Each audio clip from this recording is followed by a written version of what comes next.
Hayatın yeni bölümüne hoş geldiniz. Bugün yine karşımda hashtagler kraliçesi, kızıl saçların en tatlısı sevgili Esra Gençkaya var. Teşekkür ederim. Benim de yine karşımda hem kast hem sözleşme, ne bileyim konser tarihleri, davetli listesi falan bunlarla uğraşıp ama yine de müzisyenin ve sanatçının ruh halini muhteşem bir şekilde yöneten sevgili Sinan var. Görüyor musunuz? Buna yönetmenim kayda geçsin. Ben lütfen. kalkayım mı? Yani Bunlar hep böyle hastanın güzel tarafları. Bugün burada sesiyle herkesin bir yerden tanıdığı, herkese yani hepimize daha doğrusu bu yaşımıza gelene kadar eşlik etmiş, hep bir yerden ah bu sesi tanıyorum dediği, gördüğü zaman da o sesle birleştirdiğinde aşırı mutluluk veren bir müzisyen, oyuncu, seslendirme sanatçısı konuğumuz var. Harun Can bizlerle beraber. teşekkür ederim. Harun Can'da büyük bir enerji patlaması var. Neler oluyor acaba? Neden acaba? Bir de aslında biz bugün hem o sesin ardındaki adamı tanımak istiyoruz. Yani biz tanıyoruz da. Siz bayağı tanıyorsunuz.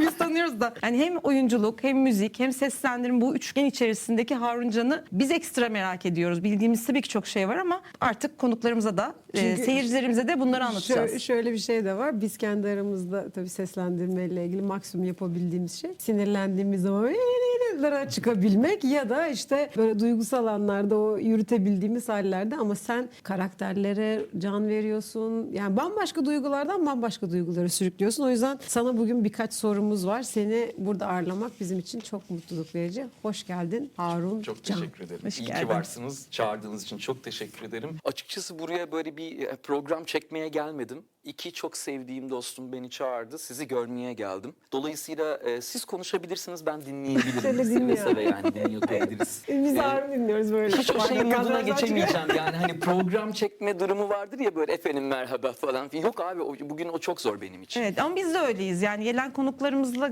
çoğuyla zaten çok arkadaşız ve böyle hiç sanki bir şey çekiyormuşuz gibi gelmiyor yani. Çünkü hemen hemen hepsi gerçekten normal hayatımızda da görüştüğümüz, ama Harun Can'la çok uzun süredir görüşemiyoruz. Çünkü sen hayatında bir takım değişiklikler oldu. İşte hem yurt dışındasın hem yurt içindesin. Zaten çok yoğun olan bir zaman dilimindeydin. İyice yoğunlaştın. Ama artık inşallah vesile olacak da tekrar müzikle beraber de inşallah el ele tutuşup koşacağız. Ya evet, benim müziğe böyle beni her gördüğünde yeni şarkı yap, müzik yapman lazım falan diye iteleyen, böyle bir anda ismi aklıma gelen iki kişi var. Biri sensin, biri de Tarkan. Tarkan Gözübüyük. Tarkan kadar müziğin neferi bir insan görmedim ben. Bak sokakta karşılaşıyoruz. Abi ne haber diyorum. Yaptım mı, yeni bir şarkı var mı falan diyor böyle.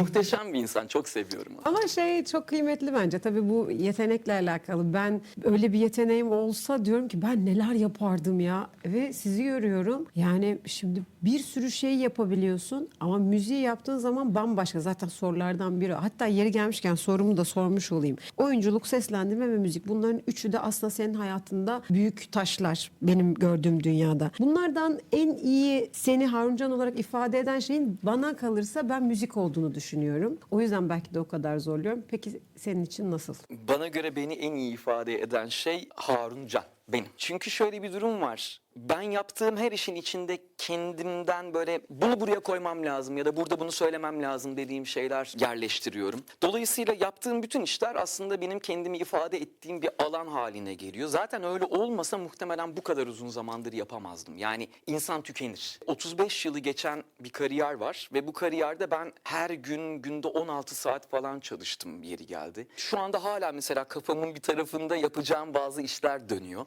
Bugün buraya gelebilmek için başka bir işi erteledim falan. Anlatabiliyor muyum? Yani ben bu yoğunluk ve baskı içinde olmaya bayılıyorum. Ama bunun içinde olduğunda kendin olacak zamanın kalmıyor bir yandan. Dolayısıyla işte müzik yaparken, sahneye çıkarken, şarkı söylerken, bir reklam dublajında veya ne bileyim stüdyoda her an aslında bir yandan da kendimi ifade ediyorum ki hem kendimi unutmayayım hem de yaptığım iş bana özgü, böyle tatlı, benden de küçük parçacıkları olan bir şey haline gelsin. Öteki türlü yok olur gideriz gibime geliyor. Çünkü ben yaptığım işleri kendi ürünüm gibi sunmuyorum insanlara. Ben bir işin içinde çalışan kıymetli bir parça olmaya çabalıyorum. O parça olarak kalmak güzel bence. İş bana sahip olmuyor, ben işe sahip olmuyorum. Böyle tatlı tatlı Dengeli bir yaşıyoruz. yerde kalıyor. Şimdi sürekli birilerini, bir karakterleri, bir ürünü ile ilgili ya da işte başka dünyaları aslında seslendiriyorsun. Ama bir yandan da Harun Can'ın kendi sesi var. Kendi sesin seni hiç sıktığı filan durumlar oluyor mu? Galiba oluyor. Yani olmuş herhalde. Yani olmuş ama ben fark etmemişim. Öyle bir şey olabilir. Ya mesela ben evde hiç konuşmuyorum neredeyse. Yani hakikaten işte su ister misin? Hı hı. Kahve olur. Bu kadar yani. Normal hayatımdaki durumum enteresan bir yere gitti son 4-5 yılda. Çok az konuşuyorum. Bir de tabii şöyle bir durum var. Bu herhalde şöyle başladı. Sesi dinlendirmem gerekiyordu. Ve sürekli stüdyoda olduğum için stüdyo dışında olduğum zamanlarda konuşmamaya, çalışmaya başladım. Ve o konuşmamaya çalışma dürtüsü galiba şeye dönüştü. Bir alışkanlığa dönüştü. Şimdi çok az konuşuyorum. Ama arkadaş ortamlarında falan kimse susturamıyor tabii. Fakat kendi özel alanımda çok sessizim. Biraz öyle bir sorun var. Şimdi çok yersiz bir soru soracağım ama bu araya girmişken kendini dinlendirmekle ilgili. Ben de dinlendirdiğin zamanlarda o açıp özellikle yeni dönem dizilere baktığımda bu telaffuzla ilgili ya da şiveyle ilgili ya da genel yani bir şey izlediğin zaman çünkü tam anlamıyla işin profesyonelisin ya biz bile bazen kendi içimizde müthiş eleştiriler yapıyoruz. Sen bu süreci nasıl değerlendiriyorsun? Ya Sorumu atladım yani. şimdi benim size olan samimiyetim söylemem gereken şeyi dümdüz hiç böyle eğmeden bükmeden söylemek zorunda bırakıyor beni. Normalde böyle konuşmam, ne yalan söyleyeyim. Ama herhalde artık beni biraz hoş görürler yani hani bu tip konularda konuştuğumda. Ya şöyle bir sorun var. Bazen gerçekten kumandayı böyle ekrana fırlatacak gibi oluyorum. O yüzden eve akıllı ev kurdum. Artık kumanda falan tutmuyorum. Sesi aç diyorum, ses açılıyor falan yani. Çünkü elimde bir şey olmasa daha iyi olur diye düşündüm yani. Ya bir sorun var. Bizim oyunculukla ilgili yetiştirdiğimiz insanlar aslında muhteşem. Yani hala çok yıpranmış olmasına rağmen ülkedeki akademik oyunculuk eğitimi bence hiç fena değil. Çok iyi yerler var. Oralara çok yetenekli, harikulade ve çabalayan insanlar giriyor ve oradan iyi kötü donanımlı çıkıyorlar ve çabalamaya devam ediyorlar. Şimdi bu insanların hakkını bir kere teslim ederek konuşmak isterim. Diğer yandan ortalamanın çok altı bir eğitim, daha doğrusu dostlar alışverişte görsün eğitimi var bizde. Çünkü herkes demeyeyim de çoğu insanda bir işi yapmak için önce bir şans bulman, bir network'ün olması, işte o ortama bir şekilde girmenin işi yapmaya yeteceğine ilişkin bir algı var ve bu çok baskılanıyor. Bunun reklamı çok yapılıyor. Neden yapılıyor? Çünkü bir işi ne kadar ucuzlatırsan o kadar geniş bir kitleye satmaya başlarsın. O işin eğitimini falanını filanını yani. Haliyle burada diksiyon eğitimi dediğiniz şey ya ben ne bileyim işte TRT'de bir 3 yıl ki yani bayağı sert bir eğitimdi. Ondan sonra konservatuvar işte 4 sene konservatuvar okuyorsun falan ve buna rağmen bazen stüdyoda bir şey oluyor. Benden daha bilgili olduğuna inandığım insanları arıyorum. Abi diyorum böyle bir şey var. Hani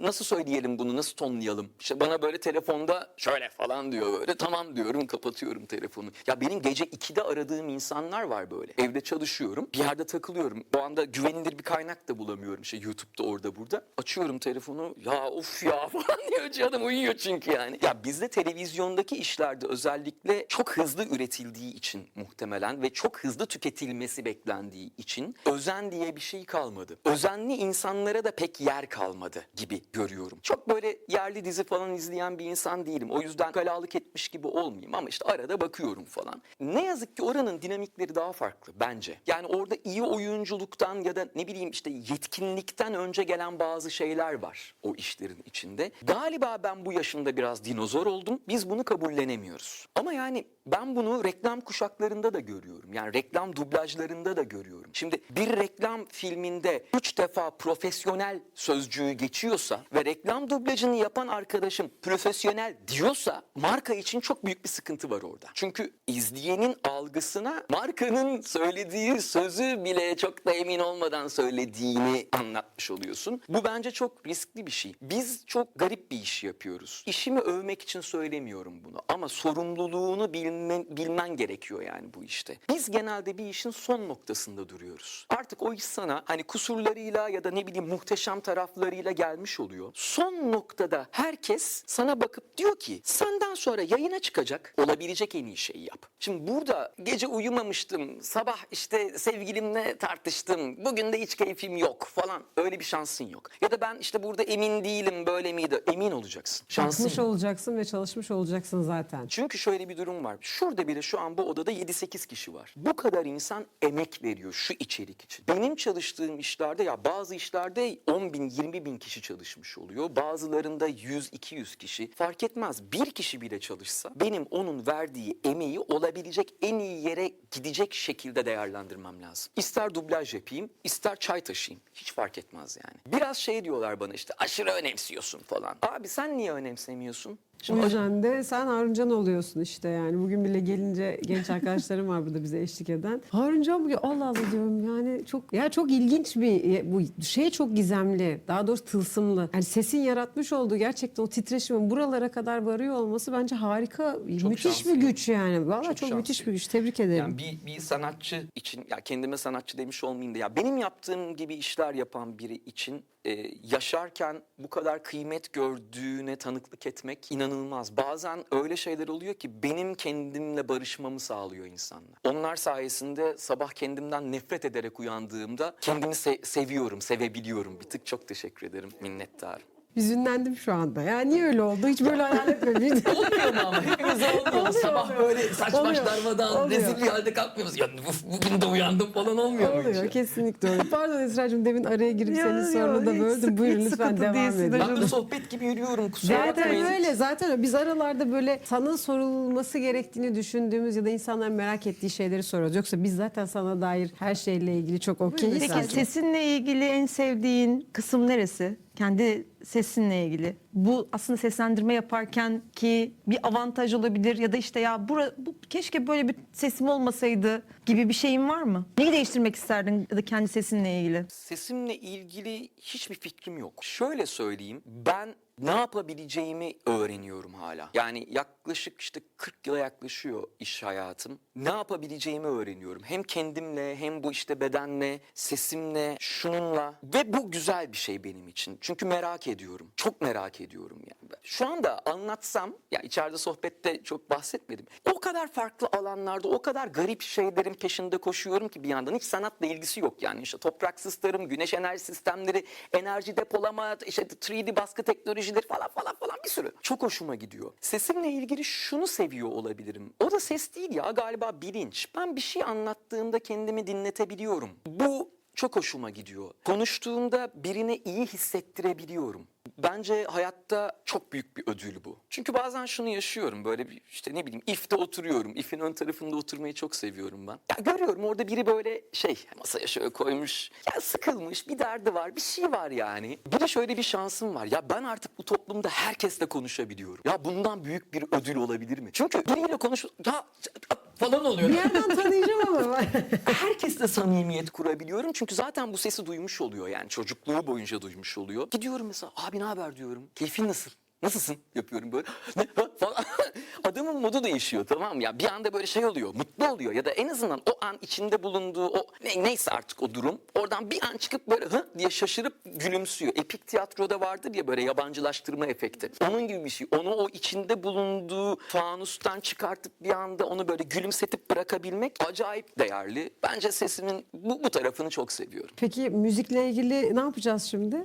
Bu soruların içinde yok ama bunu sormam lazım sana. Çünkü yapman lazım artık. Ve şuraya bir yere Haruncan'ın Korkuluk albümüyle ilgili görselleri iletelim, koyabilirsek sayın yönetmenime buradan Q vermiş olayım. Çok güzel bir projeydi o ve o projenin bence devam etmesi lazım. Çünkü çok sıkıştı bir yere müzik. Yani sen zaten bir profesyonel olarak bunu daha rahat gözlemliyorsun ama müzik çok dar bir alanda. Bu alanların açılması lazım. Orada da bildiğimiz seslerin bizi buralara yakınlaştırması lazım. Şefim, buraları nasıl yapacağız? Şöyle söyleyeyim, ya benim Korkuluk projesini devam ettirmeme sebeplerimin başında şu geliyordu. O işi olması gerektiği gibi insanlara sunamayacağımı gördüm. Çünkü sektörün o noktada olmadığını gördüm. Şimdi her işi zamanında yapmak lazım. Benim orada bir hatam oldu. Daha böyle sahnelerde LED ekran falan filan olmayan bir dönemde işte LED ekranları senkronize ettiğim, bütün ışık robotlarını falan bilgisayardan yönettiğim bir prodüksiyon yaptım ben. Ama sonra işte şimdi kapalı olduğu için rahat konuşuyorum. Kapanmış olan Hayal Kahvesi'nde konser veriyorsun. Diyorum ki sahneye LED koyacağım. Nereye koyacaksın diyor.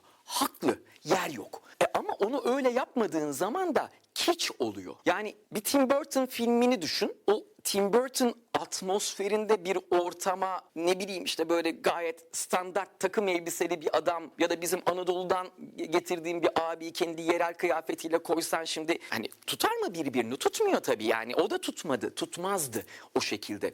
Benim için bir işi yapmak, o işin tamamını yapmak demek. O yüzden zaten işte Korkuluk'un videolarını da çektim, makyajını da yaptım, albüm kapağıyla da uğraştık. Yani oturdum, videonun kurgusunu sevmedim, kurgu yapmayı öğrendim, oturdum kurgu yaptım falan falan falan. Yani millet diyor ki sen delirdin. Hayır, delirmedim abi. İki kişi aynı rüyayı görmüyor. Ki o dönem Cartoon bile yapma dediler. Bayağı tek kapak çık falan. Biz Cartoon bile bayağı uğraşmıştık o dönemde. Ya, o şey yok, hala yok. Bak hala böyle bir zarf marf yok yani mevzunun içinde. Ya şöyle, benim o işi devam ettirmeme sebeplerinden biri de o dönem çalıştığım müzik şirketi. Dünyanın en büyük müzik şirketlerinden biridir. Çok tatlılardı.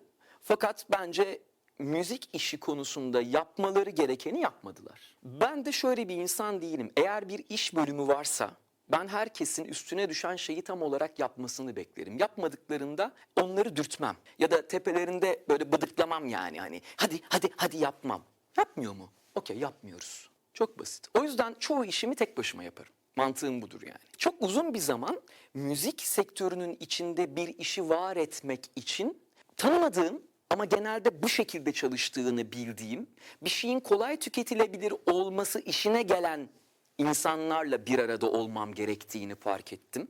Müzik basını tarafında harikulade insanlar var. Ama bir yandan da forumda yazdırmayacağın adamlara gazetelerde verilmiş köşeler vardı. Dergilerde işte köşeleri vardı. Artık ne yazık ki dergicilik de bitti. Ben buna çok üzülüyorum. Şu anda bir nasıl diyeyim, bir bedel konuşması yapmıyorum. Çok üzülüyorum ama işte biraz bu yüzden bitti. Çünkü müzik hakkında hiçbir şey bilmeyen birinin müzik hakkında yazdığı şeyin reyting alabilmesi için sansasyon yaratması gerekiyor. Sansasyon her zaman iyi niyetle olmuyor. Bir de sürdürülebilir de olmuyor. Değil tabii, yani orada parladın, yandın ve bittin. Külsün artık. Bir daha seni kimse yakamaz. Ben yakıldım yeterince o zaman. Yakıldığımı düşünüyorum. Hiç zarar görmedim, açık söyleyeyim. Madden zarar gördüm. Umurumda değil. Ben zaten keyfime yaptım yani. O parayı harcamak gözümdeydi. Biraz hevesim içimde kaldı. O beni bir üzdü bir tık. Ama bugün geldiğimiz noktada artık müzik üreten birilerinin yaptığı müziği daha özgür bir şekilde ve daha bağımsız bir biçimde insanlara ulaştırma imkanının olduğunu görüyorum. Fakat şimdi de, yani eskiden işte bir müzik kanalının direktörü vardı. O ne duyacağınızı şekillendiriyordu, karar veriyordu. Bugün de işte garip bir şekilde Kamboçya'dan gelen 2 milyar izleme. Ne bileyim işte algoritmalar var. Playlist yapan bizim tanımadığımız birileri var falan. Yani hiç de tanışamıyoruz. Yani bu kadar müzikle ilgili ortamdayız ya, bir kere de biri gelip şey demiyor yani. İşte ben de şu playlisti yapıyorum falan. Yok değil mi? Hiç size hiç denk yok. geldi mi? Yok. Bana gelmedi yani. Bize de denk gelmedi. Yani Sorularının cevabı olmadığı bir sektör burası. İşte ama sorun şu. Soru meraktan sorulur. Soru ilerlemek için sorulur. Bazen de bir sorundan dolayı sorulur. Şimdi burada bir sorun var. Niye böyle? O tabii seninle konuşmuyor ki. Geçen oldu işte, isim vermeyeyim, hani ünlü bir arkadaşımız. Ya dedi, ben yeni şarkı yapıyorum. Kimse duymuyor. Hani playlistlere girmiyor. Hiçbir şekilde görünmüyor. Bu nasıl olur dedi. Ben sokağa çıkınca 20 tane magazin muhabiri peşimden geliyor. Ama dedi işte bu dinleme platformunda ben yokum. Nasıl oldu bu iş diyordu. Haklı. Ben de merak ediyorum. Ya biri de çıksın desin ki şarkın çok kötü. Şarkını kimse dinlemiyor desin. Bak, bu bir cevap. Bu bir cevaptır. Kabul. Hiç üzülmem böyle bir şeye. Ben mesela kendi albümümü dinlediğimde, ki yani 3 yıl mixledik albümü. Erim sağ olsun, dünyanın en sabırlı insanı. 6 kere falan masterladık, öyle söyleyeyim yani. Bugün yapsam o sound'u öyle yapmam. Oradaki kanalların %70'ini kaldırır atarım. Çünkü bugün başka bir adamım. Korkulukla ilgili çok uzun konuştum, kusura bakmayın. Hayır, çok Yok güzel ya, yapıyor. çok güzel. Hiç mutluyuz. öyle güzel dinliyoruz ki. Ben galiba bu açıda devamlı şöyleyim. Kusura bakma, oraları şey yaparsınız hocam siz. Ya korkulukla ilgili bir başka şey de şu. Bu sektörel sürecin yerine gelmesin. Çünkü ben albümü çıkarttığımda bu dijital müzik yayını olayı yeni başlıyordu. Mesela ben dijital gelirlerden hiçbir şey almıyorum. O yüzden beni Korkuluk albümünü paylaşırken göremezsiniz. Çünkü kızdım. Kızdım abi. Çünkü o zaman bana dendi ki biz zaten bu dijital dinlemeleri falan filan işte ölçümleyemiyoruz. Ölçümleyemediğim için zaten bir önemi yok. Öyle mi? Ha peki dedim. Çünkü niye? Ben insanlara güvenirim. Ben karşımdaki insanlara güvenirim. Güvendiğim için onlarla iş yapıyorum. O yüzden masaya oturuyorum. Bir de bende güvenmek de yetmez. Güvenip severim ben. Sevdim. Sonra baktım ki beni sevmiyorlar. Bir dakika lan dedim. Tamam ben seviyorum. Saygı da duyuyorum ama sen beni sevmiyorsun. Kalbin kırılıyor o zaman. Ve yapmıyorsun. Bekledim. Yani korkuluğu devam ettirmek isterim. Mesela bundan bir 7-8 sene öncesine kadar zaten korkuluk için yazdım. Benim 90 küsür şarkı vardı. Bayağı düzenlemeleri falan bitmiş şeyler. Siz dinlediniz iyi kötü. Sadece 9'unu duydu insanlar. Fakat bugün dönüp bakıyorum. Korkuluk benim o zamandaki derdimi anlatan bir işti. Ve şuna inanıyordum. Benimle aynı derdi paylaşan pek çok insan var. Onlar için de iyi olacak bu. Ki görüyorum çok niş bir kitlesi var. Böyle her gün 20-30 mesaj geliyor. Abi şu şarkıda böyle bir şey demişsin ama yeni yerini buluyor. Abi 2013'te çıktı albüm. Yani hani 2025'te bu cümle yerini buluyorsa demek ki ben bir şey yanlış yaptım yani. Hani artık ben o ilk korkuluk albümündeki adam değilim. Bence şu çok önemli. Bir iş yaptığınızda o işe mahkum olmamak çok önemli. Ben yaptığım şeyi yapmaya mahkum olan bir adam olmayı hiç istemedim hayatta. Korkuluk albümündeki bir cümle bana samimi gelmezse şu saatten sonra o sözü değiştiririm. Ya da o şarkıyı çalmam, söylemem yani. Çok şanslıyım ki pek çoğu hala benim söylemek istediğim sözler. Hatta hemen hemen hepsi. Ama öyle mi anlatırım şimdi derdimi? Ya o şarkının tansiyonu öyle mi olur? Yani aklımda korkuluk için bir akustik proje yapmak bayağı 7-8 yıldır vardı. İşte böyle bir yaylı kuartetiyle belki bir piyano falan filan böyle tatlı bir şey yapmak vardı. Fakat dediğim gibi yani şarkıların kullanımı nasıl olacak? Hiçbir fikrim yok. Bu konuda bir hani hukuki birileriyle bir araya gelip bakmak lazım yani nasıl olacak o iş. Çünkü O sağ tarafı olsunlar çok benimle hiç iletişim o tarafı kurmadıkları için. çok boş bırakmamak lazım. Yani evet ya ben orada biraz şey oldum. İşte dedim ya güvenip sevgi üzerine hareket edince ben orada biraz gerçekten boş bırakmış oldum. Bir de ne yalan söyleyeyim benle iletişim kurulmadığı zaman ben iletişim kurmaya çalışmam kimseyle. Benle iletişim kurulmuyor. Yani kimse bana kalkıp da benim şirketimden ya çok iyi projeydi bu niye devamı gelmedi diye sormadı. Çünkü umurlarında değil. Değişik yani.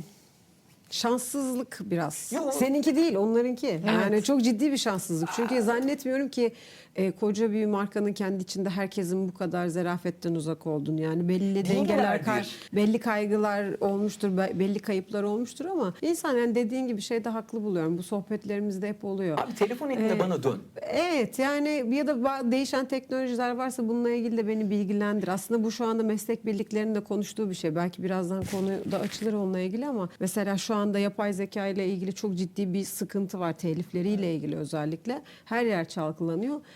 Önümüze düşen ne varsa herkesle paylaşıyoruz. Çünkü Bence takip edilmesi gereken bir daha alan. çok konuşulması gereken başka bir şey daha var ve bunu kimse konuşmuyor. Kimsenin umurunda değil. Yapay zekayı falan da geçtim. Şöyle bir sorun var. Müzik medyası yok. Müzik televizyonu yok. Müzik dergisi yok. Eskiden müzik satın aldığın yerler vardı. Oraya gittiğinde adam bak sen bunu seviyorsun şunu da bir dinle derdi.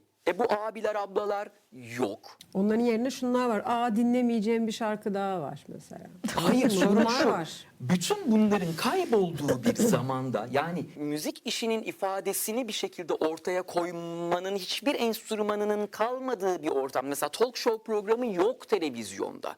Yani bir müzisyenin gidip de hani ben bu şarkıyı şöyle yazdım gece otururken ağlarken yazdım falan filan deyip de böyle hani kitlenin özdeşleşebileceği bir cümle kurabileceği bir mecra yok. Ve sen YouTube'da müzik üzerine bir şey yaptığın zaman seni telif manyağı ediyorlar. Yıllardır YouTube'da festivallerde orada burada %100 müzikle, Zuhal müzikle falan filan müzik üzerine içerik üretiyorum. Ya festivalde çektiğim grubun görüntüsünün üzerine stok müzik koyuyorum.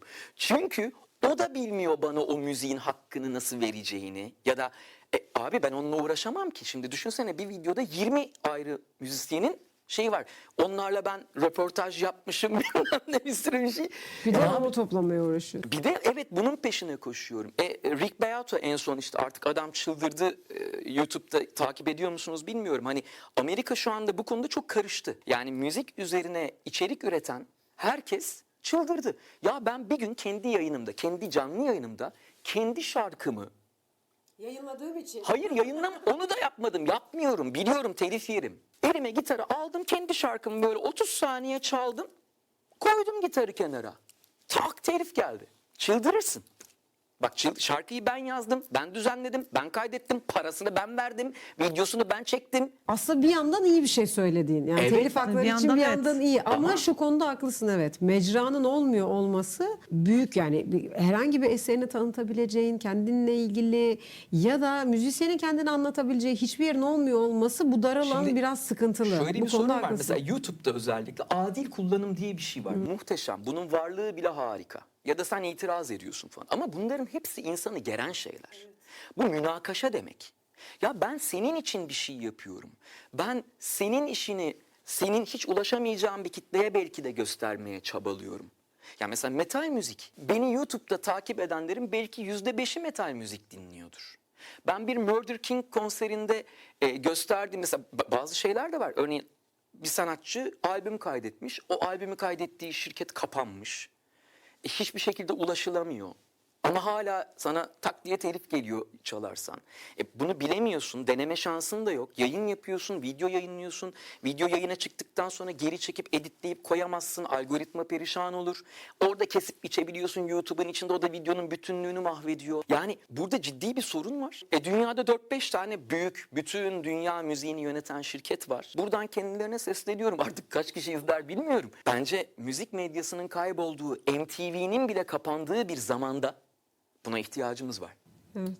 Çünkü müzik sadece birilerinin işte kulaklığı takıp da dinlediği bir şey değil ki. Müzik senin hayatına fon sesi olan bir şey. Bu çok kıymetli bir şey. Evet, bunun bu kadar yalın kalıyor olması çok can sıkıyor gerçekten, ama şey de var bir yandan. Biz hatırlıyor musunuz, bir eser almıştık. Eserle ilgili soruyoruz, eser sahipleri kim, atıyorum Esra ile Harun diyorlar. Okey, Esra ile Harun'dan izin alıyoruz. Eseri kullanıma açıyoruz. Birdenbire eserle ilgili bir hak sahibi daha çıkıyor. Ediyoruz ama meslek birliğinde yok, ama var. Yüzde kaç? 1 falan. Yani 1 değil. O %10'du galiba. %10'du. Abi niye hiçbir yerde yok? İşte o gitmiş de kızına devretmiş. Kızı da hiçbir yere kaydettirmemiş. Ben şimdi nasıl bileceğim o eserde kim var? Yani biraz karışık. Belki de şöyle, hani bazı şeyler de dağıtmadan toparlanmıyor ya. Bu tabii ki senin bahsettiğin dünyada şu konuda sana hak veriyorum gerçekten.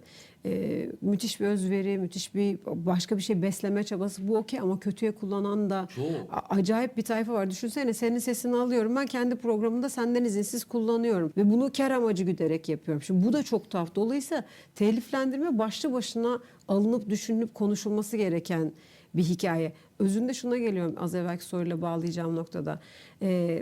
Gerçekten yapım şirketlerinin ya da sanatçıların birbiriyle ya da meslek birliklerinin bu anlamda birbirlerine belli sorumlulukları olmalı. Yani değişen teknoloji, anlatmak zorundasın. Çünkü yeni kanunlarla her şey değişiyor. Bizim evet eskiden işte sadece kasetti. Kaset artık yok, uzaydı. Uzay artık başka bir şey. Şimdi Galaksi falan. yani artık uzay öyle bir noktaya En son geldi ki sözleşmede öyle yazıyor işte. Sözleşmede öyle yazıyor. Benim bir sözleşmemde şey yazıyordu ya, uzay zaman düzlemindeki insanların işte kolonileşmesi öngörülen farklı zamanlarda falan. Başka şeylere gidiyor, ama yani şeyde geldiği noktada işte onu söylüyorum. Her şey o kadar değişiyor ki şimdi sen binlerce eserin içerisinde olduğu global listelerden aldığın, işte şimdi ismini söylemeyeyim ama uygulamalar üzerinden eserler yapıyorsun. O fonogram kimin, o eser kimin, o melodi kimin riffini aldık. Ya ben taksiye biniyorum. Taksici bana şey diyor, benim böyle müzikle falan uğraştığımı fark edince. Abi diyor, benim çok güzel şarkılar var, işte nasıl ulaştırırız Gökhan Türkmen'e falan filan diyor, tamam mı? Biliyorum abi, AI ile yaptı onu yani. Tamam abi diyorum, tabii niye olmasın falan. Artık o şey oldu yani. Şimdi işte en son galiba bu hafta da listelerde birkaç tane yapay zeka ile yapılmış şarkı vardı. Artık çok daha artacak yani. Keşke onlar için başka bir liste yapsalar. Bilmiyorum ya. Yani biz de gerçekliğini sorgulamasak, bu o muydu değil miydi, gerçek ama fark miydi değil etmez miydi? ki, sen yapay zeka ile yaptın, aldın, çaldırdın. Ne olacak? Tabii şey de var. Bazen yani o müziği oraya koyan insan bunu bir şekilde açıklamazsa fark edemeyebilirsin. Öyle bir durum da var. Aldın, çaldırdın, fark edilemeyebilir yani. Burada artık bence ipin ucu kaçtı. Yapılacak bir şey olduğuna da inanmıyorum. Çünkü cin şişeden çıktı artık. Yani bu MP3 dönemi gibi düşünün. Hatırlıyor musunuz bilmiyorum. Yani ilk MP3 formatı ortaya çıktığında insanlar bu ne ya, çocuklar işte aralarında şarkı paylaşıyor ya falan filan dedi ilk böyle birkaç ay diyeyim. Ondan sonra mevzu işte Napster falan filan böyle LimeWire falan acayip bir yerlere gitmeye başlayınca hop ne oluyor ya falan dediler. Nereye gidiyor bu içerikler? Şu an işte bu dinleme platformlarının ortaya çıkışı da aslında o MP3 dönemindeki kontrolsüzlüğü kontrol altına almaya çalıştıkları bir zamandı. Fakat buradaki kontrol durumunun içinde de ciddi kontrolsüzlükler olduğu için. Çünkü o kadar büyük bir şeyi tek noktadan kontrol etmeye çalışıyoruz ki olmuyor. Yani süper bilgisayarlar da yetmiyor buna. Ben dün gece YouTube'da bir şey izledim. Yani ilgi alanım olmayan ama bu nasılmış acaba falan diye öğrenmek istediğim böyle işte kuantum parçacık hareketleriyle ilgili bir şey izledim. Abi bir anda bütün YouTube akışım işte fizik, kuantum bilmem ne işte araya böyle saçma sapan Enerjinizi değiştiriyoruz bilmem. Enerji her şeydir diyen ablalar falan. Aa ne oluyor ya? Ben normalde bunu istemiyordum. Yani bence algoritmalarda da bu anlamda henüz oturmuş bir şey yok yani. Çünkü orada da bir deneme durumu var. Ama bizim ömrümüz geçiyor. Yani ben dedim ya demin işte ben o korkuluk yaptığım dönemde sahnede kafa sallayıp seyirciye stage diving yapmam bugün yani. Belki yaparım gerçi. Fıtığım var falan. Yok Allah'tan Benim yok. var. 20 yıl yapamam. spor yapınca hani fıtığın olmuyor da. Ya, Murder Pink konserinde yapıyordum neredeyse ya geçen bir festivalde. Ama yapılabilir onda da. Hala yapabilirim. Yani evet. Esra'nın teşviğine bakar Evet, mısın evet. kırmızı Murder'ın gömleğiyle? hastasıyız ya. Ama sonra işte beli incit. 3 ay yatıyor. Şimdi ismini vermeyeyim böyle Türkiye'nin en önemli metal gruplarından birinin vokali benim çok sevdiğim bir dostum. Adamlar böyle gidiyorlar Wakanda çalıyorlar yani. Hani Türkiye'nin dışında daha etkililer falan. Corey Taylor sahneden teşekkür ediyor adamlara falan. Böyle bir grup. Abi bir festivalde beraberdik İstanbul'da. Sahneden atladı tamam mı böyle. Aşağıdakiler de antrenmansız tutamadı bunu. Böyle düştü bileği kırdı herif. Böyle abi dedim ne yaptın yani. Abi ne bileyim dedi eskiden tutarlardı dedi. Eskiden tutarlardı iyiymiş. Çok iyi. O zaman biraz müzikten tekrardan Şeye mi dönüyorsun? seslendirmeye dönüyorum. Hadi bakalım. Evet. Bir karakteri seslendirirken hiç şöyle dediğin oldu mu? Yani ya bu karakterin yerinde olsam bambaşka bir şey yapardım. O çok oluyor. Yani ya da işte senin dünya görüşünle karakterin dünya görüşünün çarpıştığı noktalarda mesafe koyan tarafta mısın? Yoksa ya ben karakterimi sorgulamıyorum diyen Ben tarafta karakterin mısın? içindeki taraftayım. Yani iş bittiğinde derim ki bu ne saçma sapan iş. O ayrı ama işin içindeyken öyle bir şey yok. İş bittikten sonra da açığa demem. Yani benim işimin gereği kendi fikrini kendine saklamaktır belli noktalarda. Çünkü ben işin içinde çalışan, etkili ve işe kıymet katan bir parçacık olmalıyım. Beğenmeyebilirim. Bazen bilemiyorsun. Ben çok iş seçiyorum. Yani bana önerilen 100 işin belki 90'ını geri çeviriyorumdur yani. Buna rağmen bazen oluyor. Yani diyorsun yani ben olsam bunu böyle yapmam. Neyse falan diyorsun yani. Ama yapacak bir şey yok. Yani şöyle bir mantığım yok. İçinde olduğum bir işin dışına çıktığımda işi eleştirmem. Ama işle ilgili bir şeyi eleştirebilirim. Hatta bugün dönerken bir story yayınlayacağım. Çok çok temiz olacak yani. Peki şu güne kadar ki yani belki de benim tahmin ettiğim cevabı vereceksin ama en zevk aldığın karakter neydi? Bu her Evet sorarlar röportajda ama her ya şeyde tam sorulmasa olmuyor. yok hayır oraya geldiği için Ben söylüyorum söyleyeyim aslında. o söylemesin. Ben en çok sevdiğim Söyle. Harun Cankay. Söyle. Çalı. Çalı. Bizim evde çalısın sen. Süpermiş. Bu dün söylüyorum kıza kim var konuk diyorum Harun Cankay. Aa Çalı. Adı soruyor Çalı. Canım benim. Senin sevdiğin ne var? Ben özellikle komedi ve aksiyon işlerinde senin seslendirdiğin karakterleri Türkçe dublaj izlemeyi tercih ediyorum. Süper. Çünkü aşırı zevk alıyorum. Yani Eğleniyorum ya. evet yani sen Bir de eğlendiğini sen beni bildiğin için tanıyorsun evet, ya. evet yani hani o yüzden çok seviyorum yani. Ya şöyle benim sevdiğim işlerin geneli şudur. Oyunculuk imkanı veren, sana böyle doğaçlama imkanı veren işler her zaman çok kıymetlidir. Çok seviyorum böyle karakterleri. Anti kahramanlara bayılıyorum. Yani ideal karakterler çok sıkıcı. Hani ideal eş, ideal damat, ideal evlat. Ama bir dönemde çok fazla öyle seslendirdin. Tabii çünkü yani Jön Hani- karakter çok Evet, çok seslendiriyorum. Jön seslendirdin. Ama neyse ki ben böyle haftada 300 parça iş yaptığım için böyle hani burada bunu konuşurken burada da hani başka tipte birini konuşma şansın oluyor. Oyunculuk imkanı veren çünkü benim işim stüdyo içinde oyunculuk yapmak. Ve benim işimde şöyle bir sorun var. Bir oyuncu setteyken hakikaten çevresinde onun oyunculuğunu destekleyen unsurlar var. Başka oyuncular var, kostümü var, ne bileyim bir dekor var ya da bir şey var. Bir sette yani o. Okuyup prova ettiği, ezberlediği bir senaryo var, yaptığı bir dramaturji var, senaristle bir muhabbeti var, yönetmen ona bir şey diyor. Diyor ki hani bunu böyle yapalım diyor, tamam diyor da falan. Şuradan gir buradan çık diyor. Bende öyle bir şey yok. Ben kıpırdayamıyorum da. Sen çok çaresizlik içindesin. Tabii şöyle bir de benim gibi bir adamın kıpırdayamadığını düşünsene yani. Ve şöyle bir durum var yani bu işi doğru yapmanın yolu şu. Stüdyoda olmamak. Benim seslendirmeyle ilgili gördüğüm bütün işlerin en büyük sorunu herkesin stüdyonun içinde konuşuyor olması. Yani karakter ormanda yürüyor, stüdyoda konuşuyor. Karakter yatak odasına gidiyor, stüdyoda konuşuyor. Karakter bir konserde böyle bilmem ne, stüdyoda konuşuyor. Şimdi aslında insan, bu beden muhteşem bir makine. Muhteşem. O kadar çok şeyi hiç farkında bile olmadan yapıyoruz ki. Nefes almak mucizevi bir şey. Adım atmak. Bakın şimdi deli gibi teknolojiyle, AI ile falan robot eğitiyorlar. Anca yürümeye başladı. Yani falan biçiminde. Hani iyi yürüdüğü zaman şaşırıyoruz. Aa falan bu kadar zor muydu ya bu falan diyoruz. Bak biz ne kadar kolay yapıyoruz. İnsan bedeni çok acayip. Mesela şu an burada konuşurken sesimizi ürettiğimiz yer, nefes alma biçimimiz, sesimizin yüksekliği, hatta sesimizin tonu böyle farklı. İçerideki odaya gidelim, değişir. Daha dar bir odaya gidelim, değişir. Dışarı çıkalım, değişir. Kendinizi deneyin. Evinizin yatak odasında, mutfağında ve salonunda aynı sesle konuşmazsınız. Telefonla kendinizi kaydede gidin. Gerçi kaydedince de insanlar bir de kayıt sesi var. Hani kendimi kaydediyorum diye konuşuyorlar yani. Mesela dublajda onu da çok görüyorum. Kayıt altında olduğunun farkında. Yani. Yani şöyle izliyorlar.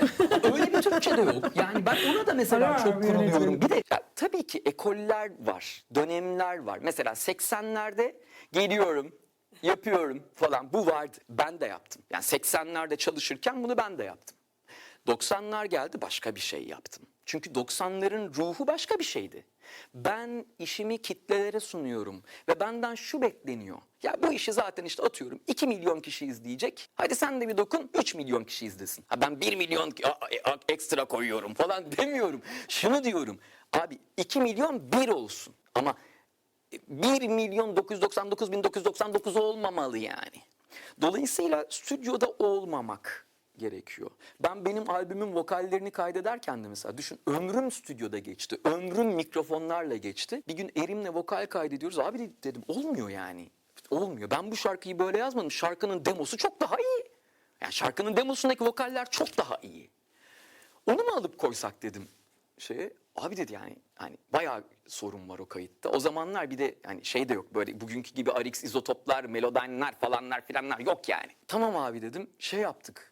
Stüdyonun kayıt kısmına geçtik. Makinelerin fanları falan böyle aralarına bir şeyler sokup edip susturduk. Böyle bir düzenek yaptık, tamam mı? Sessizleştirdik odayı yani. Monitörlerden şarkının altyapı geliyor, playback geliyor. Kulaklık yok. Önümde mikrofon duruyor. Ben sahnede söyler gibi "Vaa!" falan diye söylüyorum. En sonunda SM7B'yi elime aldım falan böyle bu şekil söyledim. Mesela albümdeki 2 şarkının falan vokali böyle yani. Stüdyo içinden çıkmak çok önemli. Yine ben her soruya niye 35 dakika cevap veriyorum ya? Olsun, biz çok mutluyuz. Gösterge 35 dakika oldu. Biz mutluyuz ya. Ben çok konuşuyorum. Güzel, ay biz- Evde hiç konuşmuyorum o yüzden. Şöyle yavaş yavaş toplayacağım ama şunu söylemem lazım. En başta söylediğim şeyi tekrar söylemek istiyorum. Harun Can çok eski bir arkadaşım. Yani 15 yılı devirdiğimize eminim. Şu anda seneleri söyleyemiyorum, sayamıyorum. Ama gerçekten bu kadar çoklu işi eş zamanlı ve bu kadar titizlikle yapıyor olmanı çok kıymetli buluyorum. Bu anlamda insanlara örnek oluyor olmanı çok kıymetli buluyorum. Ya bu da önemli değil. Bununla ilgili bir şey söylemeyelim. Söylemeye de gerek yok. Fikrinde olmaman bence çok değerli. Bu anlamda sosyal medya hesabını çok aktif kullanıyor olmanı da çok kıymetli buluyorum. Çünkü bu bir yolculuk ve bu yolculukta iyi ışık tutuyor olmak çok önemli. Biz onlara biraz es geçiyoruz kendi hayatımıza. Es geçtiğimiz zamanlarımız çok oluyor. Ama sen bu anlamda gerçekten çok titiz çalışıyorsun. ve her girdiğin evde, her girdiğin işte kulakta çok güzel izler bırakıyorsun. Bizim için öyle oldu. Bugün burada oluyor olman da benim için aşırı kıymetli ve çok güzel. Vakit ayırıp geldiğin için. İstanbul'un diğer tarafından arkadaşlar buralara kadar geldi Haruncan. Ben kapanış konuşması yapmadan önce Harun'a, belki genç yetenekli arkadaşlarıma, bu anlamda çalışmak isteyen, çünkü çok zor ve çok nereden başlayacağını bilinmeyen bir nokta olabilir. Onunla ilgili çok küçük bir şey alacağım. Sonra da senin o eşsiz kapanışın için sana bırakacağım. Senin tamam. için de uygunsa. Şimdi önce bunu söyleyeceğim. Sonra sizden bir şey rica edeceğim. Bir şey isteyeceğim. O kadar geldim kardeş. Tabii. Ya şunu söyleyebilirim. Ben genç insanlar diye ayıramıyorum kimseyi. Ben kendimi de yetişkin biri gibi göremiyorum. Ben hala 20 yaşında bir çocuğum. Belki 17 yaşındayım. Bazen 12 yaşında oluyorum falan falan. Şunu söyleyebilirim. Ben çok hayal ettim. O hayal beni diri tut, bir yere götürdü. İyi geldi. Çok umutsuzluğa da düştüm. Çünkü hayal kurmak, hayal kırıklıklarını kabullenmek demektir bir yandan da. Hayat böyledir. Hayal kurarsanız hayalin bir tarafı kırılır. Bazen hayalin tamamı kırılır. O kırıklar senin kalbine saplanır, bileklerine saplanır. Olur yani bir şeyler. Böyle şeyler oluyor hayatta. Bence hayal kurmaktan vazgeçmemekte fayda var. Ve o hayali kurarken eğer birinden bir fayda, bir destek görmeye çabalıyorsak ya da bunu bekliyorsak bundan vazgeçebilmek çok kıymetli. Ben bundan vazgeçtiğim zaman adım atmaya başladım. Bir şeyler olmaya başladı. Bana şimdi diyorlar ki işte her haltı kendi yapıyor, her haltı biliyor falan filan. Abi bilmiyorum, bence bilmiyorum. Ben ne bilmediğimi bilmiyorum. Öğrenmeye çalışıyorum o yüzden. O yüzden gece saat 2'de, 2.30'da kuantum fiziği falan filan izliyorum. Merak ettim çünkü bir yerde. Bence bir işi yapmayı hayal eden kardeşlerim diyeyim, o işle ilgili her şeyi tek başlarına yapmaya hazır olsa iyi olur. Artık bunu yapmaya imkanımız da var. Yani AI olsun, telefonların video çekebiliyor olması olsun, her şey. Ben bir şey yaptım, biri beni görsün diye beklememek lazım. Yaptığın şeyi ortaya atmak lazım. Ben atmadım, çok uzun zaman atmadım. Yani benim şu an stüdyomda yazılmış belki 200-300 şarkı vardır. Bunların 150'sini sadece ben duydum. Yıllardır platformlara, televizyonlara, kanallara, çocuk kanallarına, animasyon serilere binlerce şarkı yazdım. İşte onların Türkçe uyarlamalarını yaptım, müzikaller yaptım. Yapmadığım şey kalmadı herhalde o işte. O zaman insanlar benim farkıma varmaya başladı. Çünkü gözlerine görünüyordu. Duyuyorlardı. Çalıyı duyuyor işte sizin evdeki çocuklar. Bir şey yapmak istiyorsanız yapın. Hiç durmayın. Hemen, şimdi. Bırakın yanlış olsun, bırakın eksik olsun. Eksik olsun, bir sonrakinde onu da tamamlayarak yaparsınız. Ben çok uzun zaman o hamster çemberinde döndüm. Bir şeyi kusursuzlaştırma deliliği. Çünkü bir de işi yaparken de öğreniyorsun ya. İşi yaparken öğreniyorsun, oldu bu dediğin yerde işe dönüp bir daha bakıyorsun. Öğrendiğin yeni bilgi birikimle genişleyen vizyonun o işi kabul etmiyor. Hadi bir daha yapıyorsun falan filan. Bak demin bu yayında bile dedim ya, ben bugün Korkulu Kalbimini yayınlasam o şarkıyı öyle düzenlemem falan. O şarkıyı öyle söylemem falan diye. Niye? Çünkü ben bugün başka şeyler duyuyorum kafamda. Kendinizi dinleyin arkadaşlar. Biz çok hızlanmış bir zamanda yaşıyoruz. Yani internet, sosyal medya, reels kaydırma falan filan. Ben gün nasıl başlıyor, nasıl bitiyor bilmiyorum yani. Ama ben bu işe başladığımda televizyon akşam saat 6'da açılıyordu. Ve tek kanal vardı. O zamandan geliyorum. Zaman yolcusu gibi. O zamanın cep telefonu yoktu. O zamanın sana sunduğu zaman şimdikinden çok daha fazla. Yani cümleyi doğru kurabildim mi bilmiyorum ama bugünkü arkadaşlarımın içinde bulunduğu en büyük zorluk bence bu. Zaman artık çok daha hızlı akıyor ve zamanın nasıl geçtiğini anlamanı önleyen çok fazla unsur var. Şehirler de böyle. Dolayısıyla o zamanın, o anın farkındalığını kaybetmemek ve her bir anın kıymetini vermek acayip önemli bir şey. Biz bunu göremiyoruz hayatta artık. Çünkü o kadar çok bizi eğlendiren unsur var ki ya da algımızı meşgul eden unsur var ki, o kadar çok kaygımız var ki dünya, ya bizim zamanımızda da dünya kaygılı bir yerdi yani. İşte ne bileyim, soğuk savaş vardı. Berlin Duvarı vardı. Abi ben de böyle harbiden zaman yolcusu gibi konuşuyorum çok fena. ya. Zamanında şurada bir Orta Doğu dakika. Savaşı'nı canlı yayında izledik. Evet yani biz Irak Savaşı'nı bayağı televizyon Televizyonda filmi gibi izledik. izliyorduk yani. Endişe duyuyorduk. Acaba buradan bir roket de bizim kafamıza düşer mi diye yani. Bugün de başka endişeler var. Bir ev alabilecek miyim? Bir arabam olacak mı? Bir iş sahibi olabilecek miyim? Ne olacak? Ekonomi nereye gidiyor falan. Bir sürü şeyleri düşünüyor genç insanlar. Ya sokakta 17-16 yaşında çocuk benimle fotoğraf çektiriyor. Abi diyor ben ne okuyayım? Ne okursam işsiz kalmam diyor. Ya 16 yaşında çocuğun düşüneceği şey bu mu? Ben 16 yaşında ben Wembley Stadyumunda konser vereceğim bir gün falan diye düşünüyordum. Oradaydı benim kafam yani. Neyse yani çok uzatmayayım. Genç kardeşim eğer müzik yapmak istiyorsan, oyunculuk yapmak istiyorsan bir öğren. Bil. Yani bilmeden yapmak kadar değersiz bir şey yok. Yaparak öğrenmek bazı işlerde olabilir ama benim işimde olmaz mesela. Yaparak öğrenemezsin. Öğrenmişsen yapabilirsin benim işimi. Çünkü niye? Benim işim yayına çıkıyor. Bir hata yaparsan milyonlara sirayet eder. Doğru yapacaksın. Doğru tonlayacaksın o şehrin ismini. Dolayısıyla ama bazı işlerde de mesela resim, yani bireysel üretebildiğin müzik yap. Yap yani. Hiçbir kural yok. Yürü. Bence her şeyin çok hızlı değiştiği ve imkanların çok genişlediği bir zamanda yaşıyoruz. Ben ilk şarkı yazmaya başladığımda bilgisayarlar bip bup yapıyordu ya. Yani anlatabiliyor muyum? THY, MHSB. Galiba Türkiye'de hani profesyonel anlamda kullanılabilecek ilk ses kartlarından birini ben soktum yani. Yaşım 13 müydü 14 müydü bir biçimde getirttik. Yaptım yani oldu. Onunla kaydettim ben Korkuluğun ilk demolarını falan. Bugün telefon her şeyi çözüyor. Ve herkesin cebinde de iyi kötü bir telefon var. Bu telefonla ne yapabileceğimizi bulmak çok önemli. Ben demin dedim ya ben bu bedenle ne yapabileceğimi bulmaya çalışıyorum. O yüzden 25 sene sen o zamanlar çok sık görüşüyordum ben de. Sana şey diyordum görüşemeyiz bugün ikinci antrenmana gireceğim ben falan diyordum yani. O yüzden 25 sene deli gibi ağırlık kaldırdım falan. Çünkü bunu değiştirmem gerekiyordu. Bunu geliştirmem lazımdı. Bugün ayakta durabilmek, dizlerimin beni taşıması için. Genç insana benim söyleyeceğim bu olur. Bir de harbiden beni çok önemsemeyin. Ben öyle örnek alınacak biri değilim yani.